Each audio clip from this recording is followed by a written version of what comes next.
Apa kamu percaya dengan cinta pada pandangan pertama? Dulunya aku tidak percaya sama sekali. Bagaimana mungkin kita bisa merasa tertarik pada seseorang hanya melalui sebuah tatapan? Namun semenjak bertemu Damar, aku mulai mempercayai hal tersebut. Siapa Damar? Dan bagaimana akhirnya kami bisa bertemu? Kali ini saya akan menceritakannya di sini. Cerita yang selama ini hanya aku pendam sendiri. Cerita yang hanya menjadi rahasia dalam hidupku. Dan beginilah ceritanya. Namaku Abe. Begitu biasa orang-orang memanggilku. Mungkin masih ada yang ingat tentang kisahku sebelumnya. Kisahku yang telah jatuh cinta kepada orang yang salah berkali-kali. Mulai dari jatuh cinta kepada seorang pemuda desa yang merupakan sahabatku sendiri, hingga akhirnya ia pun menikah yang membuatku harus pergi meninggalkan kampung halamanku. Lalu kemudian aku jatuh cinta pada mandor tempat aku bekerja yang saat itu sudah berstatus suami orang. Meski akhirnya kami bisa dekat, namun cintaku tetap bertepuk sebelah tangan yang membuatku patah untuk yang kedua kalinya. Sampai akhirnya aku bertemu Zai, seorang rekan kerjaku sebagai sesama tukang panen sawit di sebuah kebun perusahaan. Aku kembali merasakan jatuh cinta pada Zai setelah hampir setahun kami tinggal bersama. Meski aku berhasil memiliki Zai, tapi pada akhirnya hatiku kembali hancur karena Zai memilih untuk pergi meninggalkanku yang sudah terlanjur bahagia bersamanya. 2 tahun kebersamaanku dengan Zai, namun semua memang harus berakhir dengan sangat menyakitkan bagiku. Dan setahun kemudian, disinilah aku sekarang, di kampung halamanku. Ya, aku memutuskan untuk kembali ke kampung dan berencana memulai hidup baru. Aku memang kembali bertemu dengan pemuda kampung yang merupakan cinta pertamaku itu. Tapi semua rasa cintaku padanya kini hanya menjadi sepenggal cerita yang telah kukubur rapi di dalam hatiku. Aku mulai menata hidupku lagi, menata hatiku kembali. Aku berharap aku bisa berubah. Aku tidak ingin jatuh cinta lagi kepada orang yang salah. Aku tidak ingin jatuh cinta lagi kepada orang yang tidak akan pernah bisa aku miliki. Namun yang terjadi terkadang tidak selalu berjalan seperti yang kita rencanakan. Aku sekarang bekerja di sebuah perusahaan kebun sawit sebagai seorang mandor. Seorang abang iparku yang sudah bekerja bertahun-tahun di perusahaan tersebut merekomendasikanku untuk bisa bekerja di sana meski hanya bermodal ijazah SMP. Karena sudah punya pekerjaan tetap, aku juga jadi punya penghasilan yang tetap. Sebagai seseorang yang masih hidup melajang, gaji yang aku terima sudah lebih daripada cukup. Jadi kapan kamu akan memutuskan untuk menikah? Kakakku kembali mempertanyakan hal itu padaku pada suatu hari. Keluargaku sekarang memang sangat berharap aku segera menikah. Kamu udah 30 tahun lebih loh Be. Kamu mau selamanya hidup melajang? Lanjut kakakku lagi. Aku selalu terdiam setiap kali pihak keluargaku mempertanyakan hal tersebut. Aku bukannya tidak mau menikah. Aku juga ingin merasakan kehidupan yang normal, jadi seorang suami, punya keturunan. Tapi apa mungkin aku bisa membuat istriku bahagia nantinya jika aku tidak bisa benar-benar mencintainya? Aku takut pernikahanku nantinya hanyalah sebuah kepalsuan. Namun biar bagaimanapun, aku memang harus mulai memikirkan hal tersebut. Sebagai orang yang tinggal di kampung, menikah adalah sesuatu yang sudah lebih dari sebuah kewajiban. Laki-laki yang sudah berkepala tiga namun masih melajang akan menjadi bahan gunjingan yang empuk bagi para warga. Mungkin karena itu juga keluargaku sangat bersikeras untuk aku segera menikah. Apalagi secara fisik sebenarnya aku cukup menarik menurut orang-orang terdekatku sih. Dan kehidupanku secara ekonomi juga sudah lumayan mapan. Tapi ya itu tadi, aku tidak bisa menemukan wanita yang bisa membuatku jatuh cinta padanya.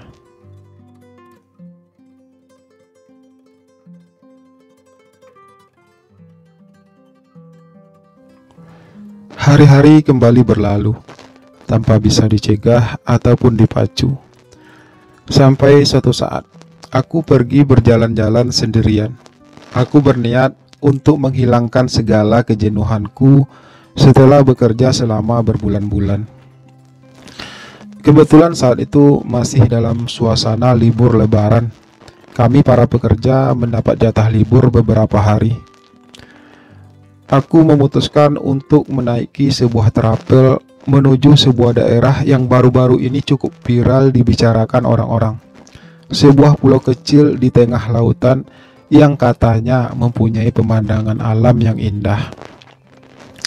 Meski daerah tersebut cukup jauh dari desa tempat aku tinggal, setidaknya aku harus menempuh perjalanan hampir setengah hari naik trapel untuk bisa sampai ke sana. Sesampai di sana, aku harus naik sebuah kapal kecil untuk menuju pulau tersebut. Memang sebuah pulau yang amat indah dan juga dikunjungi oleh banyak orang. Pulau Andromeda. Begitu masyarakat di sekitar menyebut nama pulau non-eksotik tersebut. Aku menaiki sebuah kapal kecil bersama beberapa orang pengunjung lainnya. Sesampai di pulau tersebut, kami diturunkan di sebuah pelabuhan kecil dan disambut oleh beberapa orang pemandu. Para pemandu yang rata-rata laki-laki itu mencoba menawarkan jasanya kepada setiap pengunjung yang datang. Meski terlihat banyak dari pengunjung untuk memilih menjelajahi pulau kecil itu tanpa pemandu.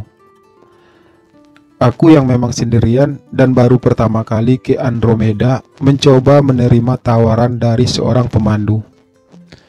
Selain memang tidak mengetahui daerah tersebut, aku juga butuh teman bercerita. Aku Damar bang, begitu pemuda tersebut menyebut namanya. Setelah kami melakukan tawar-menawar mengenai harga yang telah ditetapkan. Abe, jawabku singkat. Damar tersenyum ramah, senyum yang membuat degupan di jantungku menjadi tak karuan. Damar memiliki sebuah belahan tipis di dagunya yang membuat ia terlihat manis, terutama saat ia tersenyum. Pemuda berbadan gelap dan eksotik itu memiliki tubuh yang atletis dan berotot. Perutnya terlihat ramping ketika hembusan angin di pantai tersebut meniup-niup baju kaos oblong hijau yang dipakainya siang itu. Damar memakai sebuah celana jeans pendek dengan sedikit sobekan di bagian paha kirinya. Kakinya dipenuhi bulu-bulu yang hampir tak kelihatan karena hampir menyerupai warna kulitnya, meski sebenarnya bulu-bulu itu sangat lebat hingga ke bagian pahanya. Rambut Damar sedikit ikal namun terlihat lembut tertiup hembusan angin. Matanya memancarkan sejuta keindahan. Bibirnya tipis dengan hidung yang terlihat mungil. Rahang kokohnya memperlihatkan tonjolan di lehernya menjadi terlihat seksi. Secara keseluruhan, Damar memang tidaklah terlalu tampan, tapi ia punya pesona tersendiri yang membuatku menjadi tidak bosan menatapnya.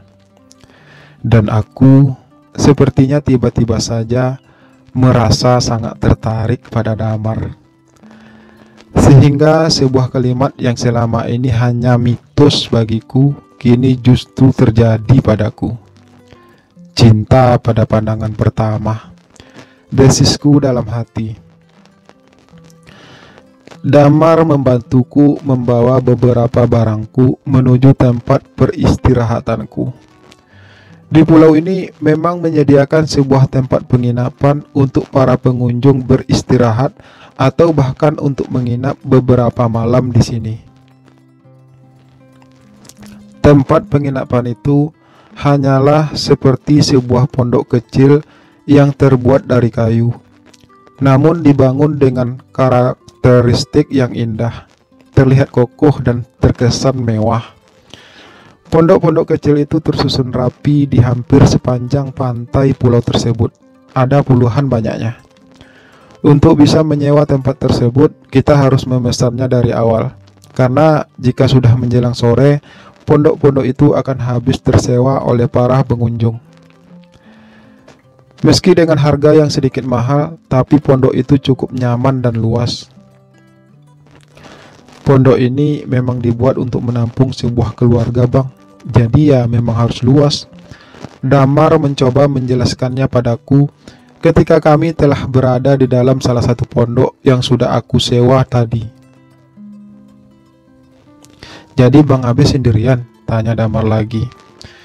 Aku hanya mengangguk kecil karena aku tahu pertanyaan tersebut hanyalah sebuah pertanyaan basa-basi. Damar memang ramah dan terlihat sopan. Sudah berapa lama kamu kerja di sini? Tanyaku ketika akhirnya kami pun berjalan-jalan menyelusuri pantai tersebut. Udah hampir 2 tahun, Bang, jawab pemuda yang ternyata baru berusia 21 tahun tersebut.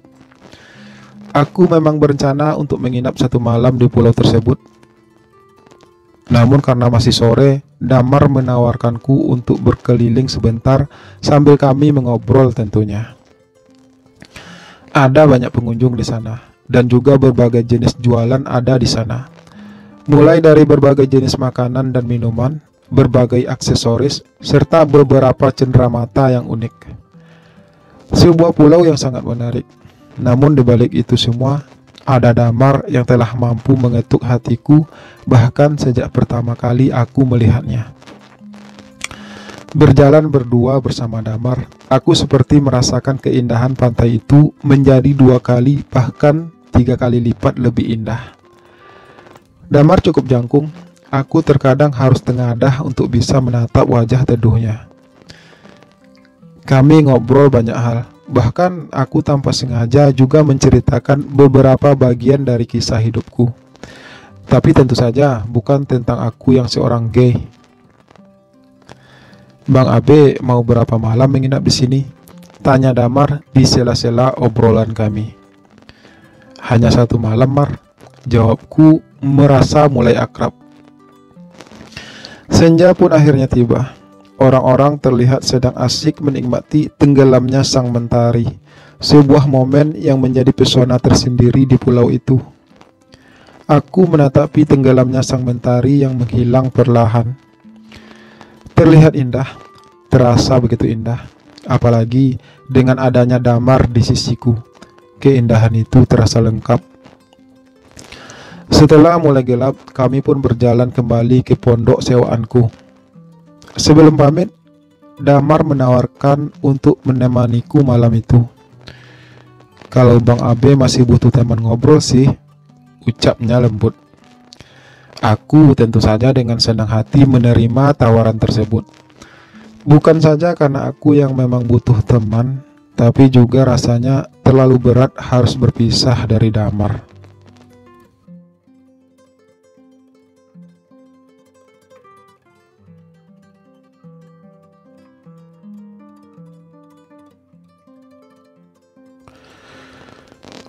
Malam pun datang.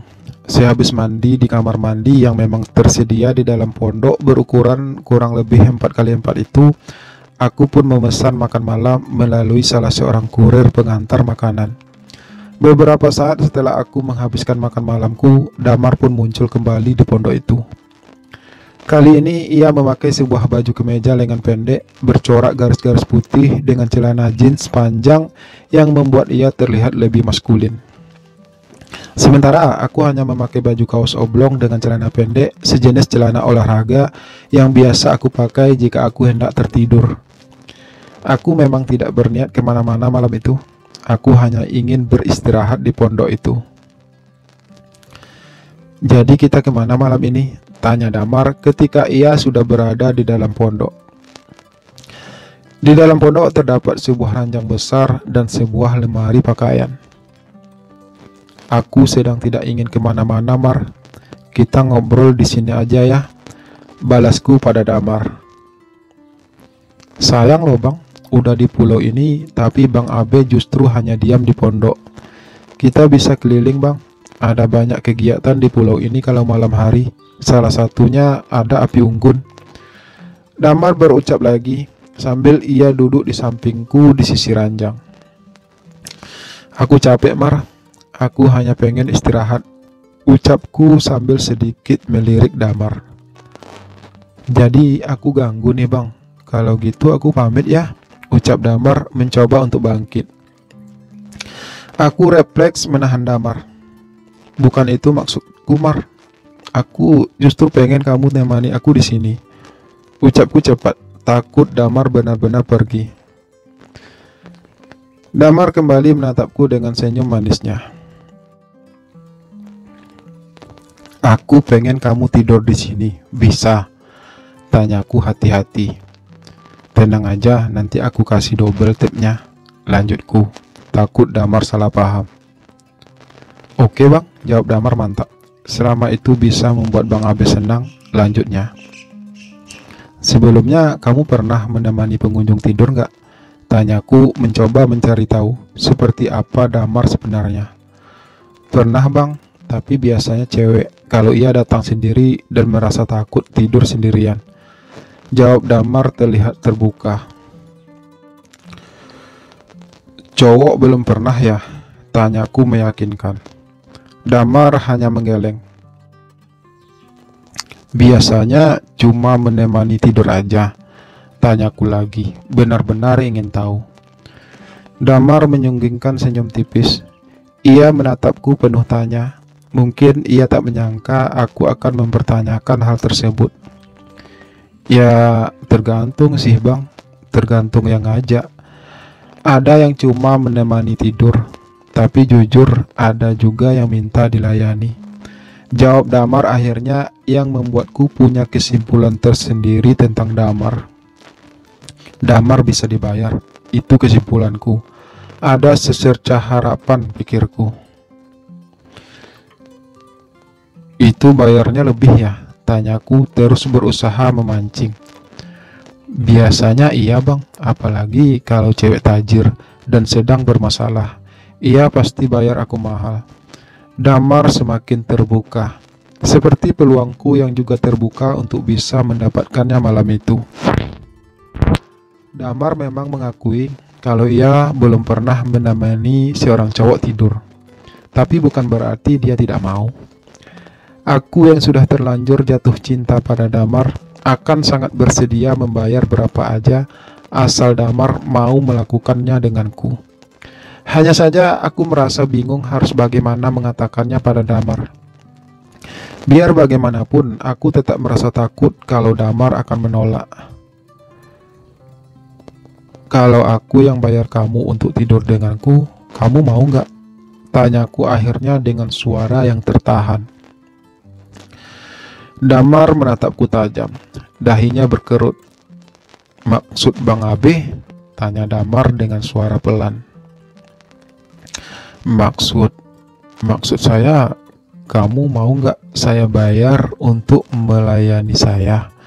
jawabku meski dengan sedikit terbata. "Bang Abe homo?" Damar bertanya kembali.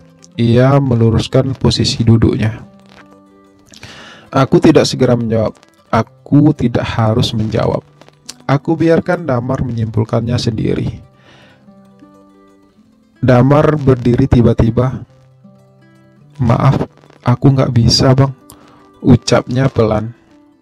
Aku bukannya nggak mau bang, tapi itu sesuatu yang berat. Aku belum pernah melakukannya. Membayangkannya saja aku sudah merasa mual. Maaf bang, tapi begitulah kenyataannya. Lanjut Damar lagi, masih dalam keadaan berdiri. Aku segera bangkit dari rebahanku. Aku tahu ini sulit bagi Damar. Karena itu, aku harus berusaha lebih keras lagi untuk membujuknya. Aku akan bayar kamu 2 kali lipat dari biasanya, ucapku. Kali ini aku duduk di sisi ranjang. Damar duduk kembali. Ia terlihat sedang berpikir keras. Bang Abe serius? Tanya Damar sambil ia melirikku. Aku mengangguk berat. Nafsu sudah menguasaiku saat itu.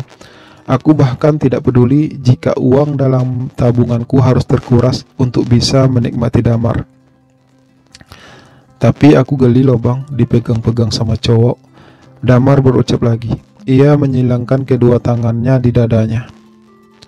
Kamu pejam mata aja Mar, saranku. Damar kembali terdiam. Aku masih terus berusaha meyakinkannya, meski Damar masih terlihat ragu-ragu. Aku yakin, uang yang aku tawarkan sangat banyak bagi Damar. Ia bahkan butuh waktu berbulan-bulan untuk bisa mengumpulkan uang sebanyak itu. Dan hal itu yang akhirnya membuat Damar akhirnya menyerah.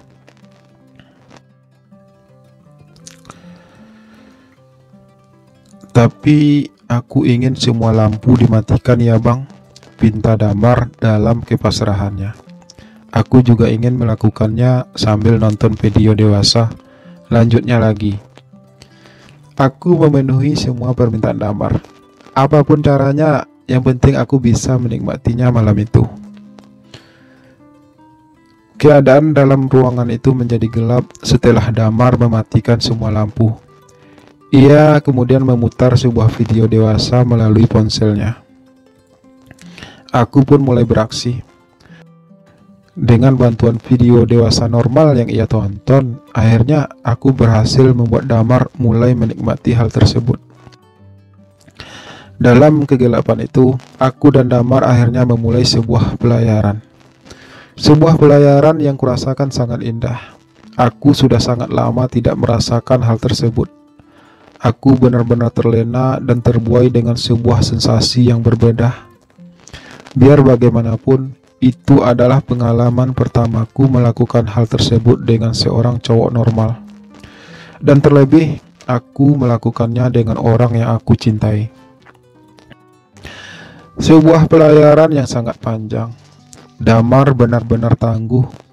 Ia seakan berpacu dengan lautan penuh ombak yang membuat ia semakin berkeringat. Debaran di jantungku berdetak semakin tak beraturan. Berkali-kali aku memejamkan mata, berharap semua itu bukanlah sebuah mimpi. Berharap semua itu tidak akan pernah berakhir. Aku ingin sepanjang malam itu merasakan keindahan tersebut. Aku dan Damar sama-sama berlabuh di sebuah dermaga penuh warna. Tak sia-sia rasanya segala perjuanganku untuk bisa mendapatkan Damar malam itu. Karena sama-sama merasa kelelahan, kami pun akhirnya sama-sama tertidur. Namun menjelang subuh, aku terbangun. Aku pun mencoba memancing Damar lagi. Damar tak berniat untuk menolak. Ia terlihat pasrah. Aku tak ingin menghabiskan sisa malam itu dengan sia-sia.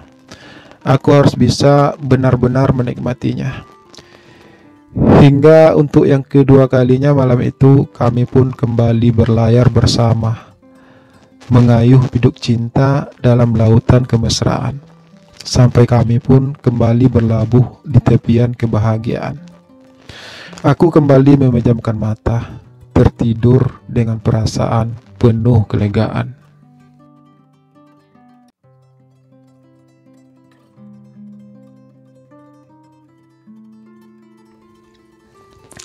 Pagi itu, setelah mandi dan sarapan, aku pun pamit kepada Damar. Berat rasanya harus berpisah dari Damar Setelah semua keindahan yang kami lalui bersama. "Kapan kesini lagi, Bang?" tanya Damar melepaskan kepergianku.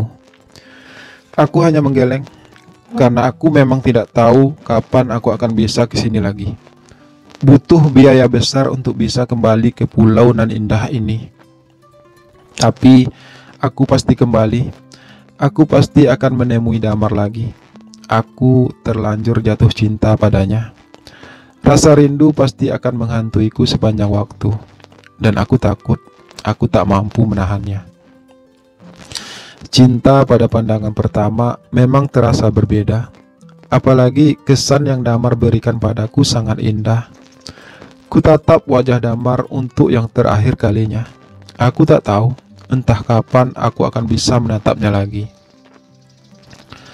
Damar kembali memamerkan senyum manisnya dengan belahan dagunya yang terlihat indah.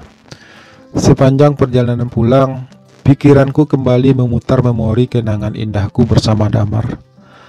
Meski hanya satu malam, semua itu terasa sangat berkesan dan begitu membekas dalam benakku. Damar sebenarnya tidak menerima semua uang yang aku berikan padanya.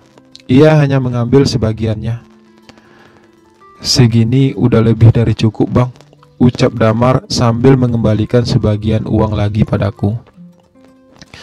Aku tersenyum sendiri mengingat semua itu. Aku tahu Damar pasti sangat terkesan dengan apa yang aku lakukan padanya. Ia mungkin telah menemukan sesuatu yang berbeda, yang membuat ia tidak tega menerima semua uang yang aku berikan padanya.